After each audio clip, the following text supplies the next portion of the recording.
안녕하세요. 오늘은 3월 21일 토요일인데 이제 어저께 계속 이어서 제가 지금 인정의 대상 즉 거룩함과 복종은 어, 우리가 이런 개별적인 의무들을 지킬 뿐만 아니라 우리의 그 본성과 행위를 그분의 뜻에 온전히 일치시킬 때 이루어진다라고 제가 말씀드렸고요. 그래서 첫 번째는 가장 먼저 생각해야 할 것은 그 근본 또는 원인이다 그랬어요. 우리가 이 죄로 인해서 온전한 그 성향, 즉 본성이 변하지 않으면 문제가 되겠죠. 죄로 가지고 있었던 본성은 죄를 좋아하고 죄를 따라가요. 그런데 이제 예수 그리스도를 통해서 우리가 의롭게 되고 정말 거듭난 존재라면 이 근본 또는 원인이라는 것이 바뀌겠죠. 그래서 우리의 본성이 전에는 악을 쫓아갔으면 이제 우리의 본성은 주님을 쫓아가게 되고 주님 것을 좋아하게 되는 것입니다. 그리고 이제 두 번째는 제가 말씀드렸던 게 이 거룩함은 생각과 감정 속에서 항구적인 원리로 작용한다는 거예요. 계속해서 이 거룩함은 그리스도인들에게 영원히 우리의 생각과 감정에서 영원히 하나님의 것으로 작용한다는 것이에요. 오늘은 이제 세 번째 죄의 첫 번째 기능이 우리 안에 역사하는 죄의 정욕으로 일컬어지듯 이 거룩함도 성향이나 경향 또는 욕구로 일컬어질 수 있다는 거예요. 자, 이걸 잘 설명해 드리면 우리가 죄에 있을 때 우리가 무엇인가 욕심이 나서 그것을 이제 갖고자 할 때 거기에는 뭐가 있죠? 바로 우리가 갖고자 하는 욕심의 격렬함 또는 욕심의 어떤 추구함 또는 온갖 그쪽으로 마음이 쏠리는 그 생각과 마음이 온통 그 어떻게 하면 내가 저걸 얻을까라고 생각하고 이제 계획을 세워나가고 이제 때로는 이제 계획 속에서 부단히 우리가 그것을 이루기 위해서 뭐 일도 하지만 때로는 이제 강압적으로 또 행동할 때가 있죠. 똑같아요. 뭐 아이들에게도 마찬가지고 또 물질에도 마찬가지예요. 그게 죄의 정욕으로 일컬어지는 거예요. 그러한 원리가 이제 거룩함에도 있을 수 있다는 거예요. 자, 이 거룩함은 근데 세상 이 죄의 원리와 반대가 되겠죠. 우리는 누구에게 그렇게 누구를 얻으려고 하고 누구 것을 그렇게 가지려고 하죠. 바로 주님의 것이에요. 이 거룩함의 성향, 경향이 욕구 같은 원리 속에서 주님을 추구하게 된다는 것입니다.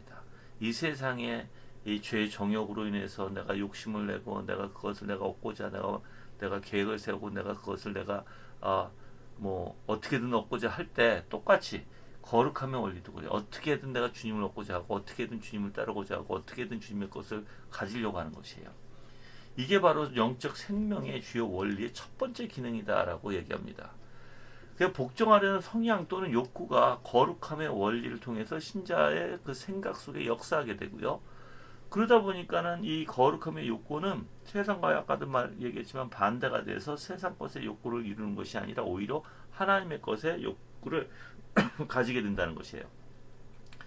여기서 이제 경건한 삶과 관련해서 모든 의무를 행하려는 항구적인 성향에서 비롯된다라고 얘기해요. 즉 이제 우리가 거룩함이 우리 안에 이제 새기게 됐어요. 자, 어저께도 말씀드렸지만 예레미야서 31장 33절에 분명히 하나님의 말씀이 우리 안에 분명히 새겨 주신다 했어요. 하나님의 말씀은 거룩하고 의롭고 선하다 했어요. 자, 이게 하나님의 속성이라고 제가 어저께도 말씀드렸어요. 그러면 정말 하나님의 속성을 가진 사람은 그 사람은 거룩한 원리에 있는 사람이에요. 이 거룩한 원리는요, 이제 두 가지 우리가 조금 살펴봐야 될 게 있는데, 예를 들어서 이 우리 안에 이제 의와 거룩이라고 보통 얘기하는데, 의와 거룩을 제가 조금 자세히 설명드리면, 어떤 사람은 이게 의와 거룩함은 동일한 것으로 또 본다고 해요. 하이델베르그에서. 그런데 이것은 사실 구별되는 것으로 또 볼 수 있다라고 얘기해요. 자, 그러면 의는 뭘까?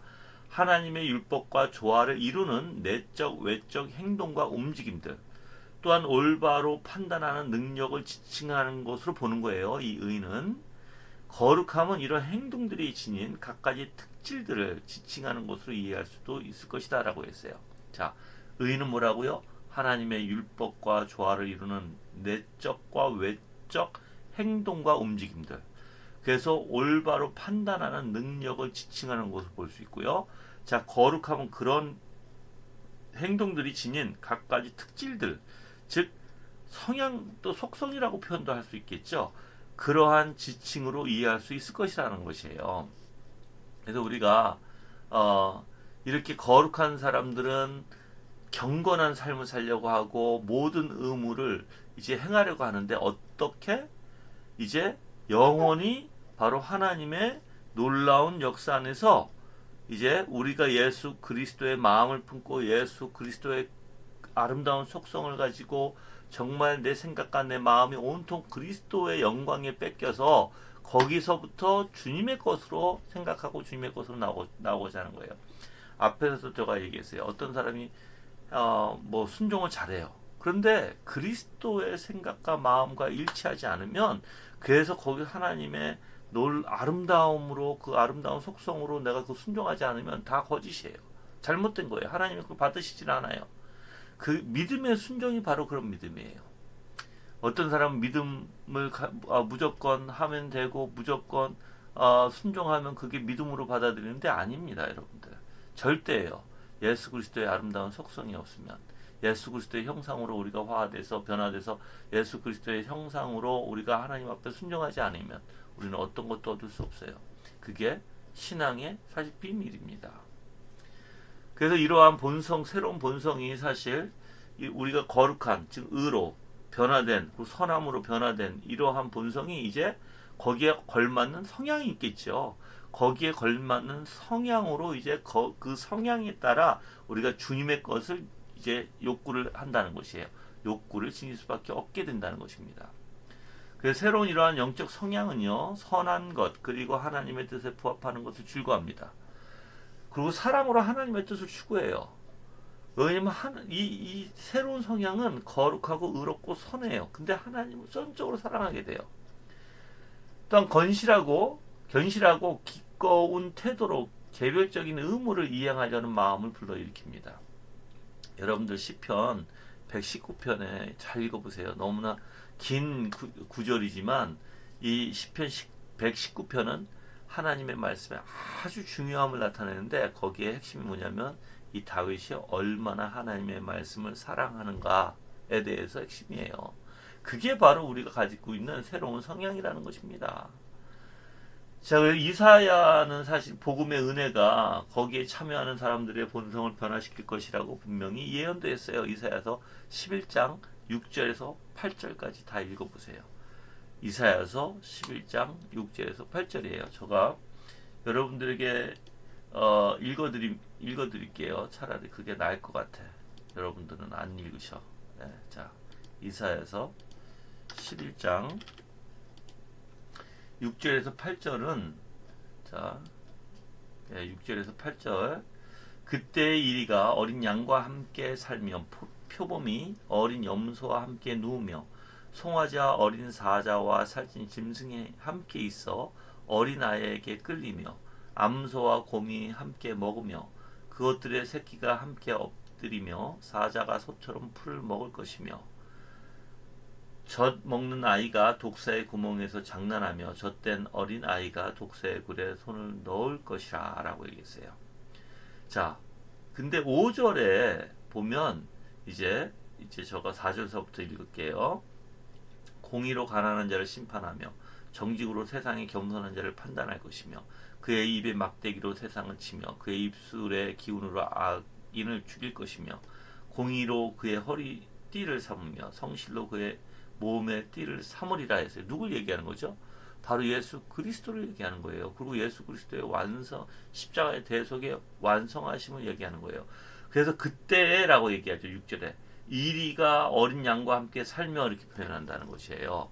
자, 그러면 지금 존 오웬이 얘기했듯이 즉 이사야는 복음의 은혜가 거기에 참여하는 모든 사람들의 본성을 어떻게 한다? 변화시킬 거라는 거다.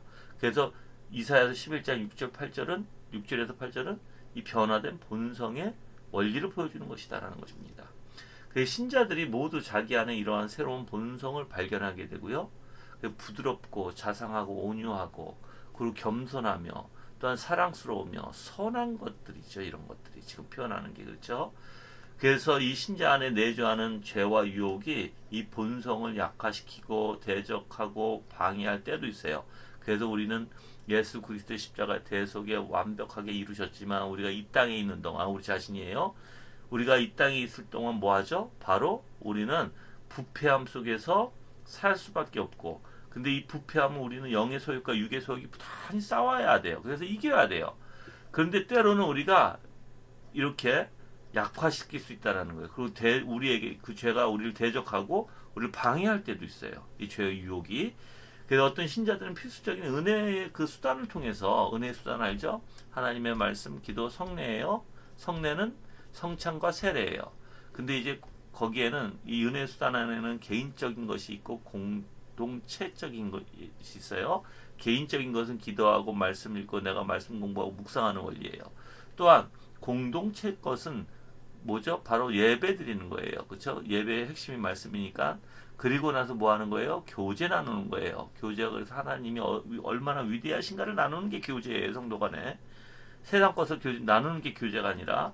자, 그리고 은혜의 수단 또 뭐가 있죠? 성례예요. 성찬과 세례가 바로 공동체의 것이라고 표현하는 것입니다. 이런 은혜의 수단을 통해서 영적 생명의 원리를 활용하는 일을 게을리하는 탓에 그 힘이 줄어들 때도 있다. 그래서 전심으로 우리는 개인적과 공동체 것의 그 은혜의 수단을 통해서 부단히 하나님의 말씀과 기도로, 그리고 성도 간의 그 교제를 통해서 어떻게 해야 된다고요? 즉 영적 생명의 원리를 활용해야 된다고요. 이것을 게을리하게 되면 어떻게 돼요? 그 힘이 줄어들 때도 있다라고 표현하는 것입니다. 자, 이러한 새로운 본성의 작용은요, 신자 안에서 중단하지 않습니다. 하나님께서 절대 중단시키지 않아요. 그래서 신자들이 때로는 이제 이 새로운 영적 성향을 가지고 이제 따르고 열심히 더욱더 커져야 되고 더욱더 증대시켜야 되고, 그러니까 커져야 되고, 마음에 계속해서 우리가 그 하나님을 따라야 되고 그 더 커져야 되는데, 이게 이제 영적 이제 새로운 성향을 가진 사람이 이런 것이 없으면 이제 점점 우리 안에 만족을 못 느끼는 거예요. 그래서 우리는 계속해서 찾게 되는 거예요. 주님을. 더욱더 주님을 구하게 되는 것이에요. 그래서 희한하게 주님으로부터 그 아름다운 영광을 보지 못하고 말씀을 아무리 공부해도 하나님의 영광이 우리한테 깨달음이 없게 되면 마음이 답답해지고 너무 힘들어서 하나님 앞에 간구하게 되고 정말 눈물로 호소하게 되고 나를 긍휼히 여기셔서 간구할 수밖에 없게 되는 것입니다. 하나님의 영광을 보고요, 그냥 아무렇게나 살아간다? 하나님의 영광을 보고 정말 그러한 은혜 속에 살지 못한다? 그건 뭐가 문제죠, 여러분들. 그래서 신자들은 거룩함과 경건함을 향한 전반적인 성향을 자신의 그 영혼과 마음 속에서 느끼지 못하면 마음의 평안을 유지할 수 없다라고 이제 존 오웬은 얘기합니다. 그래서 시편 저자는요, 주의 법을 사랑하는 자에게는 큰 평안이 있으니 그들에게 장애물이 없으리다라고 얘기합니다. 시편 119편 165절입니다. 자, 그래서 신자들의 영혼에는 이런 본성이 안에 큰 기쁨을 발견해요. 즉 주님을 찾고 주님을 구하고 주님 그래서 발견하게 되고 그 안에서 감사하게 되고 그 안에서 역동적인 그런 삶을 살게 되는 게 바로 신자들이에요. 자, 이제 네 번째 가서, 네 번째는 짧으니까 네 번째까지 갈게요. 그리고 나서 이제 내일은 인정의 본질에 대해 들어갈게요. 자, 네 번째는 뭐냐면 이 거룩함은 내적이거나 외적인 모든 행위와 의무와 사역을 통해 드러나야 한다는 것이에요. 이 거룩함은 내적이거나 외적이거나 다 드러나야 된다. 이게 안 드러나면 뭐가 문제다. 그래서 이 온전한, 이게 드러나야만 온전한 복종으로 이루어질 수 있어요. 내적과 외적의 모든 의무와 행위와 사역을 통해서요. 그래서 신자는 죄에서 해방돼서 하나님의 종이 되었기 때문에 거룩함에 이르는 매를 맞아야 한다라고 존 오웬은 표현합니다. 자, 그래서 마지막 목적은 왜 이렇게 거룩함에 이르는 매를 계속 하나님이 우리한테 때리세요? 그 목표는 바로 영생이에요. 하나님께서 우리를 끝까지 영생으로 인도하시기 위함이에요. 그래서 이런 거룩함의 특징은 모든 의무를 아우르는 포괄성과 모든 행위의 진정성이 있다는 것입니다. 그 희한하게 이 거룩함이 있는 사람들은요, 분명히 그러한 하나님의 것을 좋아하고 하나님의 우리에게 요구하시는 의무와 또한 우리가 해야 할 모든 책임을 지게 되고 오직 하나님 것만 좋아하게 돼요. 그래서 바울이 데살로니가전서 4장 3절에 하나님의 뜻은 이것이니 너희의 거룩함이라고 얘기하죠. 히브리서 12장 14절도 마찬가지예요. 거룩함을 따르라. 이것이 없이는 아무도 주를 보지 못하리라 얘기합니다. 자, 여러분들 또한 로마서 12장 2절에 뭐라고 얘기해요? 하나님의 선하시고 기뻐하시고 온전한 뜻을 우리는 뭐예요? 추구해야 함을 분명히 말씀하고 있는 거예요. 자, 여러분들 정말 거듭난 사람, 믿음 있는 사람은 거룩한 사람이에요. 거룩함이 우리 안에 있는 사람이라고요. 그런 사람들이 하나님을 추구하게 되고 하나님의 것을 좋아해요. 반대로 세상 것을 싫어하게 되어 있다는 것입니다. 여러분이 그러한 귀한 삶을 살기를 기도합니다. 그리고 또한 그렇게 거룩함을 쫓아 사는 사람은 하나님 영화롭게 할 수 있는 것이고, 정말 우리가 순종을 해도 예수 그리스도의 생각과 예수 그리스도의 마음으로 정말 그래서 하나님이 우리에게 이루어주신 하나님의 형상으로 우리가 순종할 수 있기를 간절히 바라고 원하는 사람들이 바로 이 거룩한 사람들이에요. 거룩함이 없다? 그럼 뭐가 문제가 되겠죠. 자, 기도하겠습니다. 하나님 감사합니다. 오늘도 주님의 은혜 가운데 붙들어 주셔서 감사드리고, 이제 내일은 주일이 오니 우리를 준비시켜서 정말 내일 예배를 올바로 드릴 수 있도록 생각과 마음을 주장해 주시옵소서. 우리가 너무나 부족하고 연약한 존재입니다. 주님, 우리를 이끌어 주셔서 하나님의 참된 은혜 가운데 정말 하나님께서 펼쳐놓은 정말 그 은혜 속에서 더욱더 주님을 깨닫게 하여 주시옵시고, 우리의 비참함을 깨달아 더욱더 주님 앞에 겸손히 엎드려 오직 예수 그리스도의 것으로 만으로 채워주시고, 또한 거룩함의 그 원리 안에서 더욱더 주님만을 사랑할 수 있는 귀한 성도들이 될 수 있도록 역사하여 주시옵소서. 감사함의 예수 그리스도 이름으로 기도합니다. 아멘.